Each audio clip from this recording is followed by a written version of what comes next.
हमें ये समझना होगा कि हमारे जो बिल पास हुए हैं उसमें किसान के संरक्षण के संबंध में क्या क्या कहा गया है। एक, कि अगर किसान चाहे तो देश के वो किसी भी गांव, किसी भी बाजार, किसी भी व्यक्ति, किसी भी शहर में जाकर किसी भी संगठन को अगर चाहे किसान तो अपनी फसल वो बेच सकता है और उस रेट पर किसान बेचेगा जो रेट किसान तय करेगा। लेकिन साथ ही जो करार होगा किसान और व्यापारी के बीच में, उस करार में ना आप किसान की जमीन गिरवी रख सकते हो, ना उसकी ज़मीन आप बेच सकते हो। इनफैक्ट अगर मान लीजिए व्यापारी किसान के बीच में कोई झगड़ा भी हो गया तो किसान मात्र अपने ज़िले में एसडीएम के पास जाकर सुलह कर सकता है, लेकिन सुलह में भी किसान की ज़मीन से आप रिकवरी नहीं कर सकते।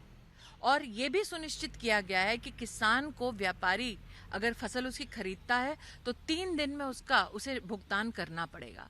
अब आप मुझे बताइए कि जिस कानून में किसान की ज़मीन सुरक्षित की जाती है, किसान को अपने आप फैसला लिए जाने का हक दिया जाता है कि वो देश में कहीं भी जाके अपनी फसल बेच सकता है, किसान की पेमेंट 3 दिन में सुनिश्चित हो सकती है, उस कानून का क्यों ऑपोजिशन विरोध करती है? तो आपको क्या लगता है आपके अलाइज क्यों नहीं कन्विंस हो पाए?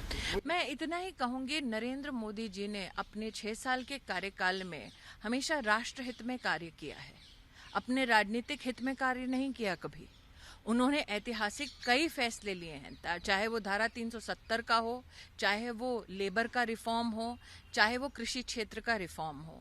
नरेंद्र मोदी ने साल 2014 में और साल 2019 में जनता से मात्र एक वादा किया था कि वर्षों से बिचौलियों के चंगुल में जो जकड़ कर रखा है हमारी व्यवस्थाओं को, उन व्यवस्थाओं को वो आज़ाद करेंगे ताकि भारत समृद्ध हो सके, आत्मनिर्भर हो सके।